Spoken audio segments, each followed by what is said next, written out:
할렐루야. 오늘 하나님께서 우리에게 주시는 말씀은 사사기 3장 12절에서 23절의 말씀입니다. 사사기 3장 12절에서 23절의 말씀, 제가 가진 성경 구약 363쪽입니다.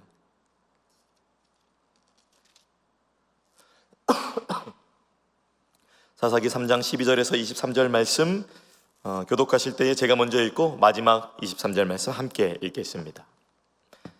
이스라엘 자손이 또 여호와의 목전에 악을 행하니라. 이스라엘 자손이 여호와의 목전에 악을 행함으로 여호와께서 모압 왕 에글론을 강성하게 하사 그들을 대적하게 하시매, 에글론이 암몬과 아말렉 자손들을 모아 가지고 와서 이스라엘에 쳐서 종려나무 성읍을 점령한지라. 이에 이스라엘 자손이 모압 왕 에글론을 18회 동안 섬기니라.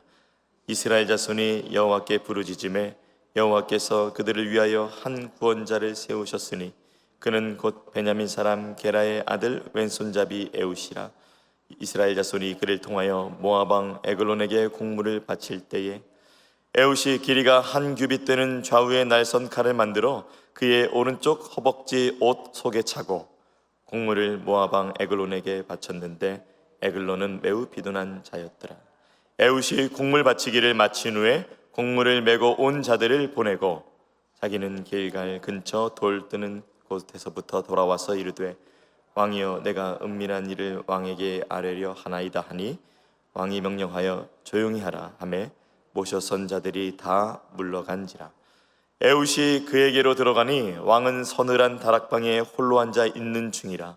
에웃이 이르되, 내가 하나님의 명령을 받들어 왕에게 아뢰 일이 있나이다 하매 왕이 그의 좌석에서 일어나니 에웃이 왼손을 뻗쳐 그의 오른쪽 허벅지 위에서 칼을 빼어 왕의 몸을 찌르매 칼자루도 나를 따라 들어가서 그 끝이 등 뒤까지 나갔고 그가 칼을 그의 몸에서 빼내지 아니하였으므로 기름이 칼날에 엉겼더라. 다 함께, 에웃이 현관에 나와서 다락문을 뒤에서 닫아 잠그니라. 아멘. 오늘 사사기 3장 12절에서 23절 말씀을 중심으로 약점이 있어도 괜찮습니다 라는 제목으로 함께 은혜 나누기를 원합니다. 왼손잡이에 대한 뉴스와 또 왼손잡이에 대한 그런 상품, 이런 소식들을 전문으로 다루는 레프티 프레즈라는 곳이 있는데요, 이곳에서 230명 이상의 여러 가지 상황들과 그런 것들을 분석한 결과 왼손잡이 비율이 9.3%에서 18.1%로 굉장히 많이 있음을 뉴스 그 소식을 통해서, 정보를 통해서 알렸습니다. 참으로 많은 숫자죠. 굉장히 왼손을 사용하는 분들이 적을 줄 알았는데 요즘은 또 굉장히 세대가 세분화되었잖아요. 그래서 이 세상 살다 보면 모든 것이 다 오른손을 중심으로 많이 되어 있습니다. 구성들이 문을 여는 것도 보시고 이렇게 스토브나 가스레인지나 여러 가지가 다 오른손을 사용하시는 분들 중심으로 물건이 많이 구성되어 있는데요, 또 다시 말씀드리자면 요즘에는 왼손을 사용하는 분들을 위해서도 굉장히 많은 물건들이 생산이 되고 있습니다. 2020년 3월 세계 전체 인구 중에서 무려 8억 2,700만 명이 왼손잡이인 것으로 추정되었습니다. 왼손잡이 분들 힘내시기 바랍니다. 오늘 본문에도 왼손잡이가 등장합니다. 지금은 왼손잡이에 대한 편견이 그래도 많이 사라졌고 어느 정도 또 허용하고 그렇겠지만은, 또 제가 어렸을 때만 해도 왼손잡이 아이들은 부모님께 혼나가면서 오른손으로 바꾸기도 하고 고생을 많이 했습니다. 그만큼 또 현대시대에도 왼손을 사용한다는 것이 열등한 것으로 인식된 것입니다. 그러나 하나님께서는 모든 열등한 것도 사용하시고 모든 약한 것도, 또 모든 약한 자들도 주님과 함께 강하게 하셔서 하나님이 오늘 저와 여러분이 이 자리에 오게 하신 줄로 믿습니다. 저는 오늘 여러분과 함께 이 사사기 3장 말씀을 통해서 두 가지 영적 교훈을 나누기 원하는데요, 이 영적 교훈을 통해서 다시 한번 날씨는 너무나도 덥고 지칠 수 있지만 하나님 앞에서 다시 한번 새 힘을 받아 누리는 여러분이 되시기를 간절히 구하며 말씀을 전하겠습니다. 첫 번째, 저는 12절부터 17절 말씀을 중심으로 이것을 묵상하게 되었는데요, 우리 함께 읽어보겠습니다. 시작. 하나님이 세우셨습니다. 하나님이 세우셨습니다. 저는 12절부터 17절 말씀을 중심으로 묵상하며 하나님이 세우셨다는 강렬한 메시지에 주목하게 되었습니다. 사사기 3장 12절 말씀 저희 함께 읽어볼까요? 12절 말씀입니다. 시작. 이스라엘 자손이 또 여호와의 목전에 악을 행하니라. 이스라엘 자손이 여호와의 목전에 악을 행함으로 여호와께서 모압 왕 에글론을 강성하게 하사 그들을 대적하게 하시매. 이 말씀에 보니까 여호와의 목전에 악을 행하니라, 여호와의 목전에 악을 행하니라, 다시 눈을 씻고 봐도 두 번 적혀 있습니다. 짧은 구절 속에 두 번이나 반복됩니다. 하나님은 악을 싫어하시죠. 그래서 하나님께서는 모압 왕 에글론을 이스라엘보다 더 강하게 하셨습니다. 이스라엘은 여호와의 눈앞에서 또 다시 악을 범하게 된 것입니다. 신앙생활이란 무엇일까요? 하나님과 동행한다는 것이란 무엇일까요? 한 문장으로 말하자면 이것이 아닐까 생각합니다. 하나님이 좋아하시는 것을 좋아하고 하나님이 싫어하시는 것을 싫어하는 것. 하나님이 좋아하시는 것을 좋아하고 하나님이 싫어하시는 것은 똑같이 싫어하는 것. 그러면서 주님 따라가는 게 바로 이 믿음의 생활, 신앙생활 아니겠습니까? 이스라엘을 보면, 그리고 사사기를 보면 영적 공식이 오늘을 살아가는 우리에게도 읽어지는 때가 옵니다.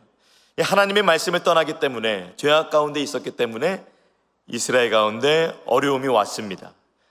이스라엘의 죄악은 하나님께서 주신, 모세에게 주신 그 율법, 하나님의 말씀을 듣지 아니하고 또는 듣는 척만 하고 하나님을 떠나 다른 신을 예배했기 때문에 이 일이 왔다고 사사기 2장 17에서 또 19절에 기록합니다. 그래서 어려움이 온 것입니다. 하나님은 인간의 역사를 주관하고 계시죠.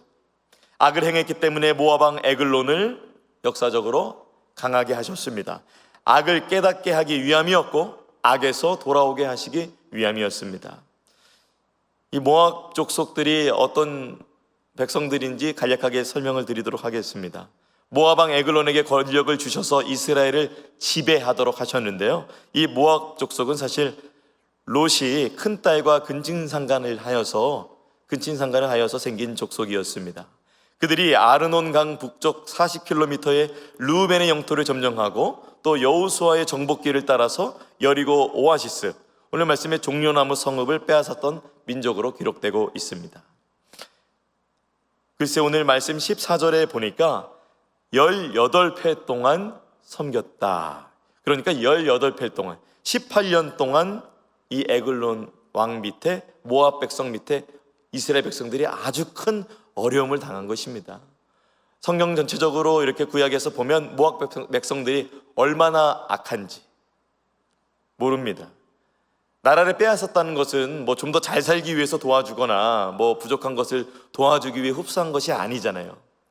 거기에서 나온 모든 농산물들, 모든 그런 노동력들, 이런 것들을 다 착취하여서 자신의 나라로 가져가고 자신의 나라를 배불리하기 위해서 다 이렇게 다른 나라를 지배하는 것 아니겠어요? 이스라엘이 정말 빨대 꼽혀서 쪽쪽 빨아먹히는 그런 18년 동안이 되었던 것입니다. 게다가 이 에글론 왕이 모압에서 그들이 혼자 친 것이 아니라 3대 1로 이스라엘을 공격했습니다. 오늘 13절 말씀 보면 에글론이 암몬과 아말렉 자손들을 모아가지고 와서 이스라엘을 쳐서 종려나무 성읍을 점령한지라, 이렇게 나와 있는데요, 총 3개의 민족이 이 한 개의 민족을 친 것입니다. 이 암몬과 아멜렉 백성들, 또 암몬은 모압의 북동쪽에 있는 이웃이었고 또 롯이 작은 딸과의 사이에서 난 족속이었습니다. 아말렉은 브엘세바 남쪽에서 유목 생활을 하던 이스라엘의 원수 민족이 아말렉입니다. 손흥민 선수 아세요? 축구를 정말 잘하는데요, 이 선수도 수비수가 3명이나 붙으면은 이렇게 제치기가 힘들어요. 국가대표 경기 이렇게 보면은 막 상대 수비수들이 막 달라붙습니다. 3명 붙으면은 모아진 틈을 타서 이제 수비수가 안 붙은 다른 선수에게 이렇게 패스하는 것들을 볼 수가 있는데요, 뭐 한 명이 축구 경기를 해도 그런데 이렇게 3개의 나라가 한 개의 나라를 공격했으니 얼마나 또 어려움이 컸겠습니까? 결과적으로 아까 말씀드렸던 이스라엘 자손이 에글론을 18년 동안 섬겼습니다. 왜냐하면 하나님이 아니라 다른 신을 섬겼기 때문입니다. 그 벌로 모압의 지배를 당하게 된 것입니다. 그래서 15절 말씀에 이스라엘 백성이 하나님께 이렇게 하는 장면이 나옵니다. 우리 함께 15절 말씀을 읽어볼까요? 시작. 이스라엘 자손이 여호와께 부르짖음에 여호와께서 그는 곧 베냐민 사람 게라의 아들 왼손잡이 에웃이라. 이 이스라엘 자손이 그를 통하여 모압 왕 에글론에게 공물을 바칠 때에 하나님을 떠나 다른 신을 섬겼던 이스라엘에게 고난이 닥치자 그들이 18년 동안 너무 어려웠던 거예요. 이제야 부르짖어 기도하는 겁니다. 이제야 눈물로 기도하는 겁니다. 우리가 하나님을 떠나서 어려움이 왔을 때 바로 기도하면 좋은데 우리의 육신의 연약함 때문에, 영혼의 미성숙함 때문에 어느 정도 시일이 지나고 나서야, 그때서야 하나님께 울부짖으며 기도할 때가 우리에게도 있잖아요.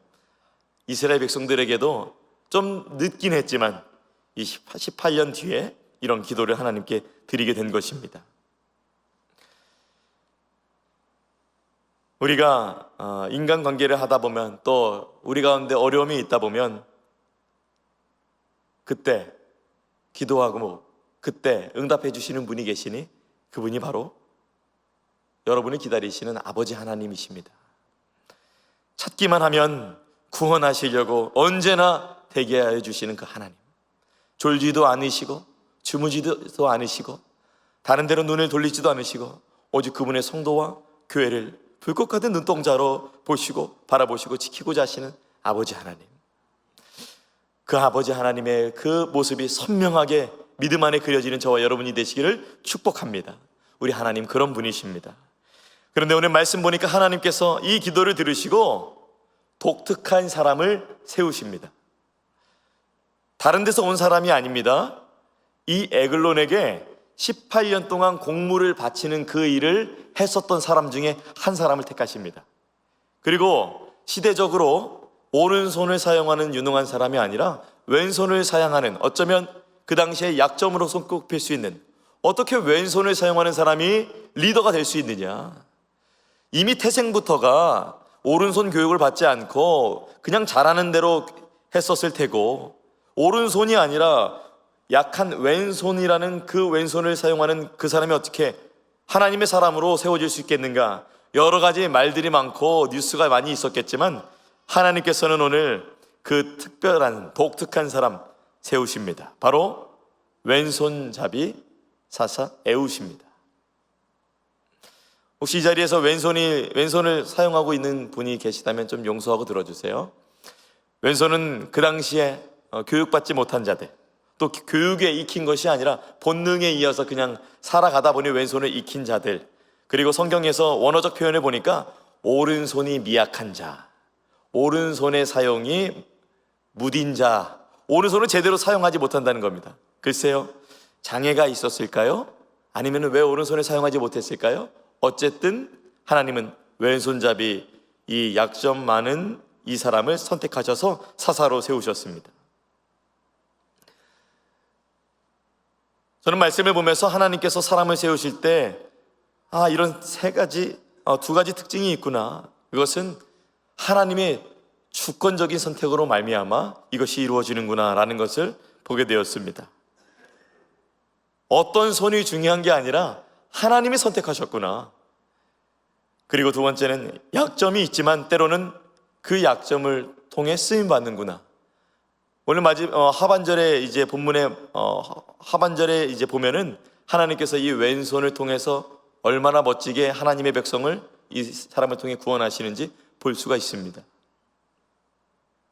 에웃은 배경적으로 시대적으로 약점을 타고났습니다. 그러나 약점이 있기에 여러분, 동일한 약점이 있는 자도 치유하고 안내하고 회복시키실 수 있는 것입니다.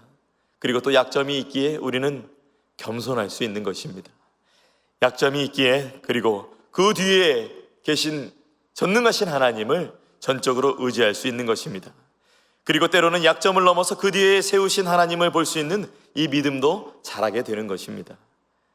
하나님은 거기까지 성장하기 원하시는 것이죠. 약점을 보기 전에 누가 세우셨는지가 중요합니다. 여러분을 성도로 세우신 분이 하나님이시라는 것을 믿으십니까? 아멘. 그렇다면 우리의 약함이 아니라 그분의 강함을 의지하고 서면 되는 것입니다. 사실 저는 이 왼손잡이라는 것이 남일처럼 여겨지지는 않았어요. 왜냐하면 저희 6살 된 둘째 공주님이 왼손잡이거든요. 사실 모든 손의 중심이 오른손으로 많이 이루어지고 있기 때문에 이 오른손으로 처음에는 바꿔주려고 했습니다. 그리고 저희 가족 중에 식구들 중에 왼손잡이가 없었고요. 근데 놀랍게도 제가 왼손으로 안 바꾼 이유가 이 아이가 태어나기 전에 이 에웃을 사용하시는 하나님의 이 말씀을 보면서 그래, 손이 어느 손인지가 뭐가 중요한가? 왼손이냐 오른손이냐 보다 중요한 것은 주님이 쓰실 수 있도록 양손을 준비하는 게 아닌가, 그러한 마음을 주셔서 이렇게 하게 되었습니다. 참 하나님의 사람들, 이 에웃뿐만이 아니라 많은 하나님의 사람들이 세워진 것을 보면은 참 부족하고 연약하고 약점들이 많이 존재합니다. 어떻게 이런 사람이 리더로, 어떤 사람이 이런 사람이 출애굽하는 데 굉장히 귀하게, 또 하나님의 사도로, 제자로 이렇게 부르심을 받았지? 의문이 되어지고 퀘스천이 찍어지는 경우들이 있습니다. 또 성경뿐만 아니라 교회 역사적으로 볼 때에도 여러 하나님께서 세우신 그런 전도자들, 또 목회자들을 볼 때에도 그런 것들을 우리가 발견하게 됩니다. 그러나 우리가 하나님의 사람들이 세워질 때는 물론 약점들이나 이런 것들이 먼저 보여지겠지만 우리가 영적인 눈을 떠서 그 뒤에 누가 계신지를 봐야 되는 것입니다. 왜냐하면 그 뒤에 하나님께서 그 자들을 세우셨기 때문입니다. 약점은 있을 수 있습니다. 에우처럼 말입니다. 그러나 그 약점 하나님께서 사용하시면, 하나님께 붙들리면 귀한 도구가, 귀한 재료가 간증의 열매가 되어지는 것입니다. 약점을 자신 스스로 사용하는 것이 아니라 반드시 하나님께 의존되어 반드시 하나님을 의지하여 사용되는 것이 필요합니다. 약점을 가리고 싶은 에웃이 될 수 있습니다. 그러나 하나님은 그 왼손을 사용하셔서 적군을 찌르는데 사용하십니다. 내가 나를 볼 때도 마찬가지죠. 내 약점을 보고 나를 판단하는 것이 아니라 내 그 약점이 있음에도 불구하고 나를 하나님께서 세워주셨고, 나를 하나님께서 성도 삼아 주셨고, 나를 하나님께서 그 직분 주셨고, 나를 하나님께서 그 교회의 귀한 자리에, 그 가정의 귀한 자리를 세우셨으니 하나님을 의지하고 나아가는 것이 우리 가운데 필요한 줄로 믿습니다. 에웃이 할 일이 있었습니다. 그는 18년 동안 모압 왕에게, 그 에글론에게 이스라엘 자손이 모은 곡물을 바치는 일을 했습니다.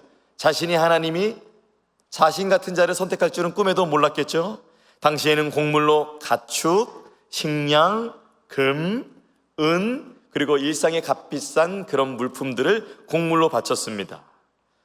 근데 제가 가만히 에웃을 이렇게 묵상해 보니까 에웃이 어떤 사람인가, 하나님이 보시기에 18년 동안 그 기도의 열매로 준비된 사람이더라고요.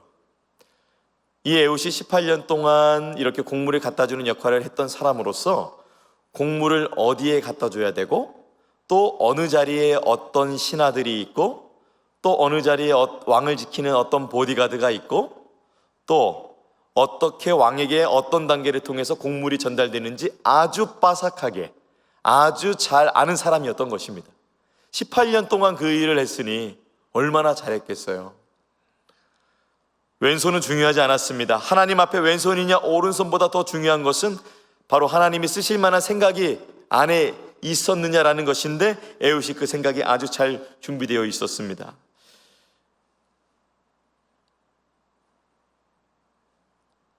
데살로니가 후서 2장 13절 말씀이 그래서 더욱 은혜가 되어지는데요. 우리 함께 말씀 읽어보겠습니다. 시작. 주께서 사랑하시는 형제들아,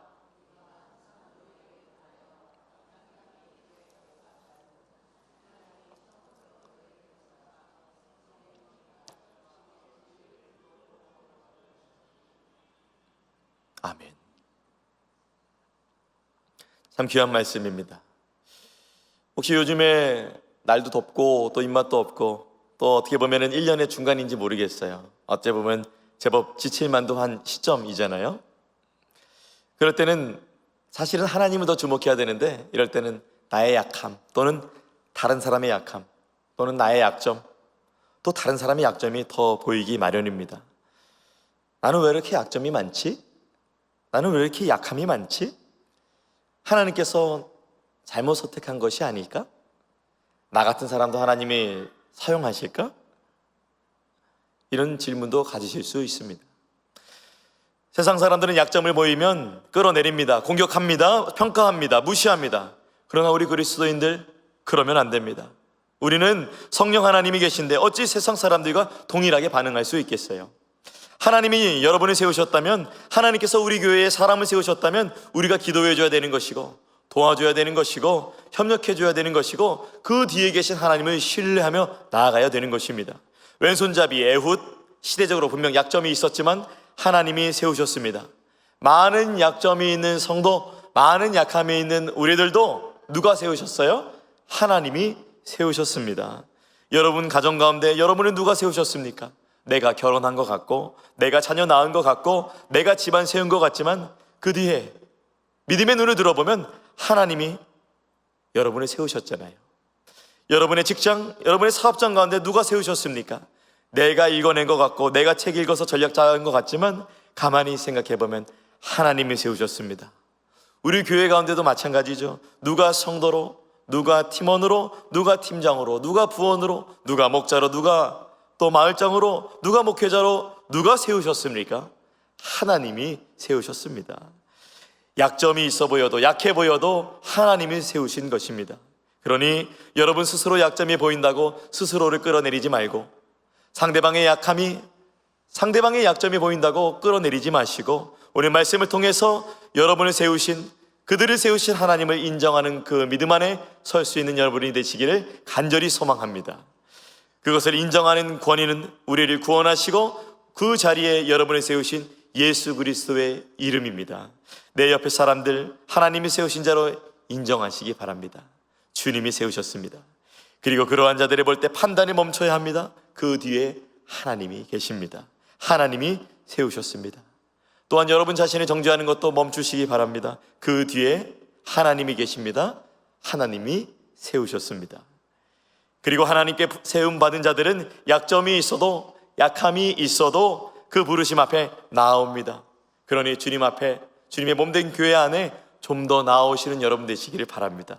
함께 만들어가는 교회입니다. 우리를 교회라 하셨습니다. 약점이 있어도, 약함이 있어도 나를 세우신, 우리를 세우신 그분이 하나님이시라는 것을 인정하고 주님의 몸된 교회 세우고 귀한 복음의 사명 잘 감당하는 저와 여러분이 되시기를 축복합니다.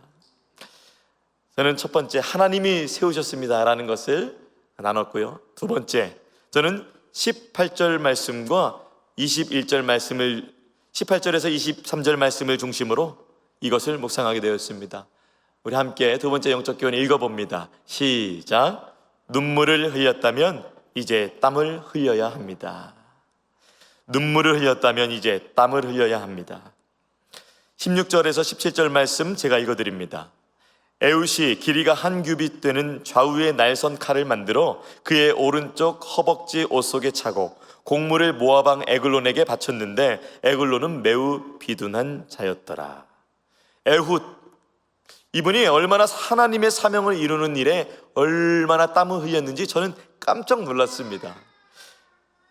혹시 이 자리에 땀을 흘렸다는 표현을 듣고 아유, 에훗이 더웠나비요, 그렇게 생각하시는 분이 딱 한 분 있으실까봐 제가 설명해 드리겠습니다.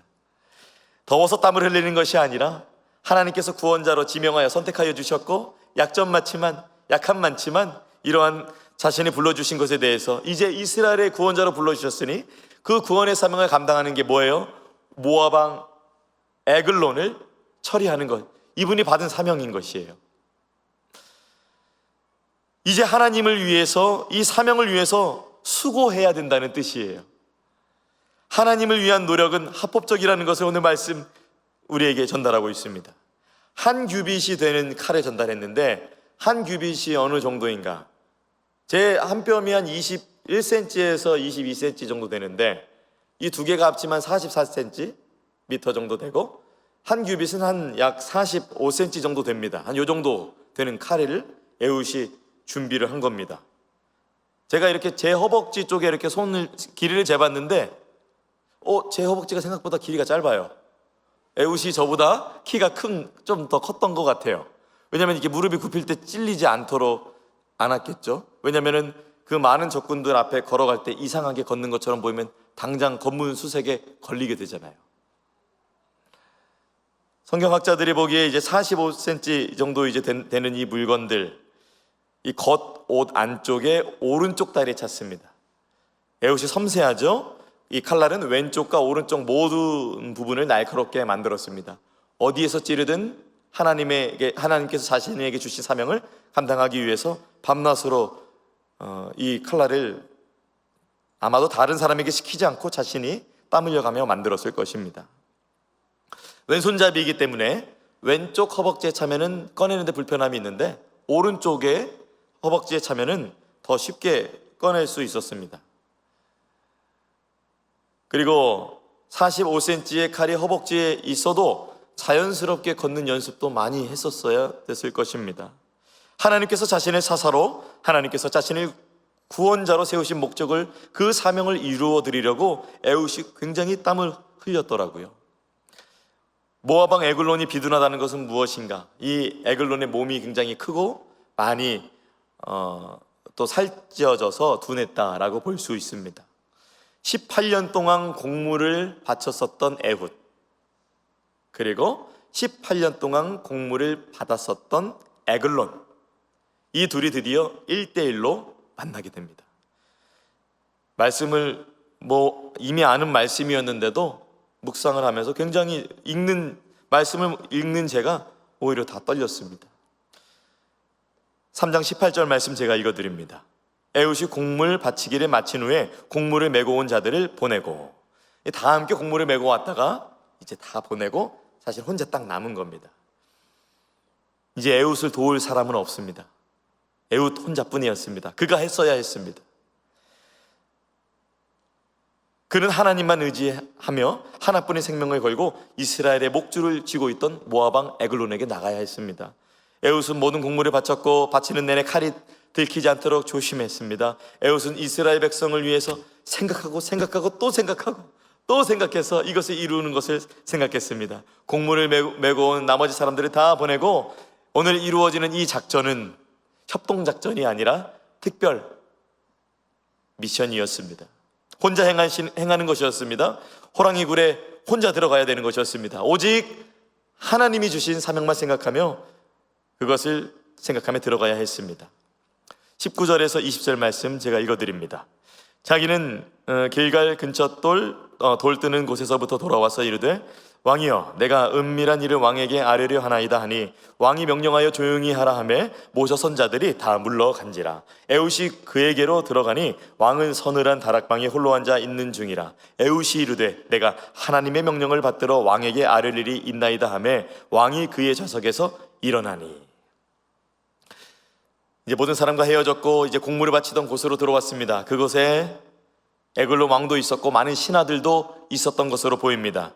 이 말을 그 자리에 있던 사람들, 모압 왕 에글론을 만나고 싶어하는 말을 듣자 아마 이 자리에서 그 안이 시끄러워졌던 것 같아요. 이게 왕이 내가 은밀한 일을 왕에게 아뢰려 하되 왕이여 하면서 말했는데, 왜냐하면은 이 에글론 왕이 거기서 이제 조용할 것을 얘기하는 것을 보면서 그 자리에 왕과 이 에훗뿐만이 아니라 다른 사람들도 있었던 것으로 보입니다. 왕을 1대1로 만나자고 하니 그 신하들이 가만히 있었겠어요? 안 됩니다. 위험합니다. 무례합니다. 이렇게 얘기하지 않겠어요? 어쨌든 모압 왕 에글론은 모든 사람을 조용히 시켰습니다. 다 물러갔고 이제 1대1의 기회가 찾아온 것이에요. 여러분, 하나님의 사명을 이루는 것, 하나님이 이 구원의 복음을 또 전달하고 전하는 우리를 부르시는 것, 그리고 그 사명을 하는 것 쉬운 일 아닙니다. 가족들에게, 이웃들에게 우리가 이거 하는 거 쉬운 일 아닙니다. 그러나 이렇게 하나님이 주신 사명 하나하나 한 걸음 한 걸음 이 에웃의 땀방울을 보면서 저는 믿음의 도전을 받게 되었습니다. 때로는 눈물이 아니라 땀을 흘려야 될 때가 있는 것입니다. 또는 눈물을 흘린 다음에는 땀을 흘려야 한다는 것입니다. 부담이 되어서 어려워서 힘들어서 계속 눈물 흘리기보다는 눈물을 흘렸다면, 이제 기도했다면 수고의 땀방울을 흘려야 될 때가 있는 것입니다. 이스라엘 백성들이 18년 동안 너무 괴로워서 기도했던 그 응답, 눈물 다음에는 이제 에웃의 땀방울이, 하나님께서 에웃의 수고를 사용하셨습니다. 우리가 하나님의 뜻을 위해서 우리가 많이 수고하고 노력하잖아요. 그래서 큐티하고 말씀 듣고 기도하고 들은 대로 살아가자는 그 믿음의 수고가 있는 것처럼 말입니다. 그러나 많은 사람들이 눈물만 흘리고 땀을 흘리지 않습니다. 주저앉아 있습니다. 그저 앉아서 힘들다고 울고만 있습니다. 그냥 기도만 하고 있습니다.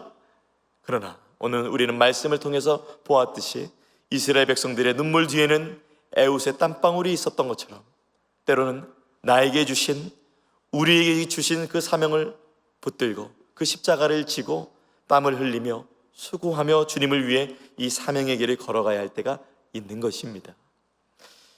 구체적으로 땀방울은 하나님을 위한 수고를 말합니다. 하나님을 위한 실천을 말합니다. 오늘 말씀을 통해서 여러분을 무엇을 보시게 되셨어요? 나는 주님을 위해 땀 흘리고 있는가? 나는 주님을 위해 수고하고 있는가? 나를 위한 수고, 나를 위한 땀은 너무나도 열심히 흘리지만 우리가 주님 앞에 그 수고하고 있는가? 또 나같이 약점 많은 자를 위해서 구원의 은혜를 베푸신 그 십자가 앞에 가만히 서서 우리는 질문을 던져봐야 할 것입니다. 그리고 부활의 열린 무덤 앞에 우리는 서서 결단해야 할 것입니다. 나는 주님을 위해 땀 흘리고 있는가? 나는 주님을 위해 수고하고 있는가? 서늘한 다락방에 에글론이 혼자 앉아 있었습니다. 에웃이 수천 번은 상상했던 일입니다. 하나님의 명령을 받들어 왕에게 전달할 것이 있다고 합니다. 전달할 것이 무엇일까요? 왕이 궁금합니다. 자리에서 일어섰습니다. 두 사람의 거리가 가까워졌습니다. 전달할 메시지는 하나님의 심판, 하나님께서 주신 죽음이었습니다. 멈춰! 하나님의 백성을 이제 그만 괴롭히라는 것입니다. 21절 말씀에서 22절 말씀 제가 읽어드립니다. 에웃이 왼손에 뻗쳐 그의 오른쪽 허벅지 위에서 칼을 빼어 왕의 몸을 찌르매 칼자루도 나를 따라 들어가서 그 끝이 등 뒤까지 나갔고 그가 칼을 그의 몸에서 빼내지 아니하였으므로 기름이 칼날에 엉겼더라. 저는 이 장면에서 그의 약점이었던, 그의 약함이었던 그 왼손이 등장하는 것을 보면서 가슴이 뭉클했습니다. 오른쪽 허벅지 위에 준비된 칼을 재빨리 뺐습니다. 양날이 날카로운 칼입니다. 아무도 거기에 칼날이 있는 줄 꿈에도 몰랐습니다. 하나님의 백성을 위한 구원을 위해서 준비된 도구, 그 준비된 것이 에글론에게 전달됩니다. 그리고 23절 에웃이 현관문을 닫고 나와서 다락 문들을 뒤에서 닫아 잠그니라 라고 기록하고 있습니다. 칼자루도 나를 따라 들어갔고 이제 에웃의 칼은 에글론의 몸을 관통했습니다. 아마 에웃은 소리가 나지 않도록 에글론의 몸을 붙잡았을 것이고 숨을 거둔 그의 몸을 바닥에 조용히 눕히고 이 일을 잘 마무리하기 위해서 또 문을 잠그고 시간을 벌기 위해서 잠그고 나왔을 것입니다.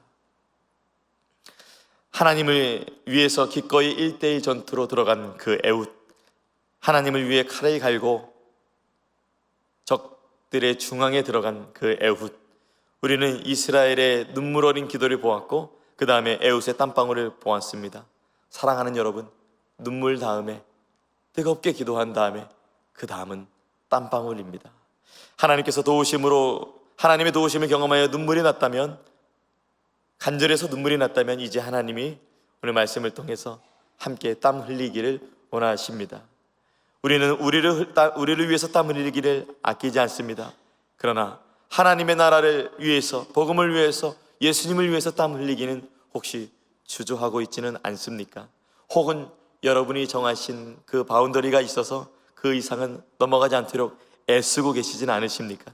그건 다른 사람이, 그 땀방울은 저 다른 집사님이, 그건 목회자들이 혹시 그렇게 하지는 않으십니까?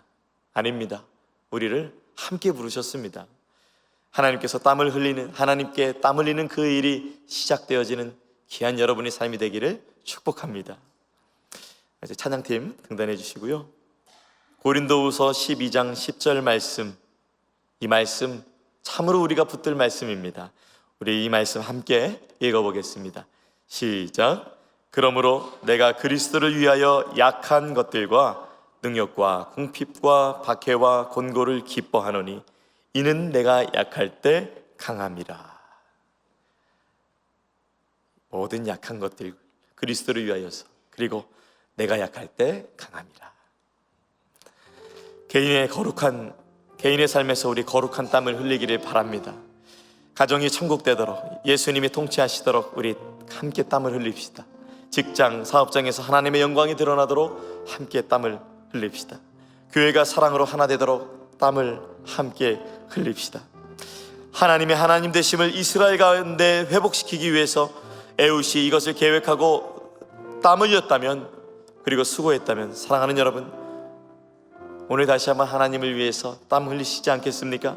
마음만으로 괴로워만 하지 말고 눈물만 흘리지 않고 오늘 말씀 보시며 하나님의 나라를 위해서, 교회를 위해서, 복음을 위해서, 그 이름 예수 그리스도를 위하여서 함께 땀 흘리는 저와 여러분 되시기를 예수님의 이름으로 축원합니다.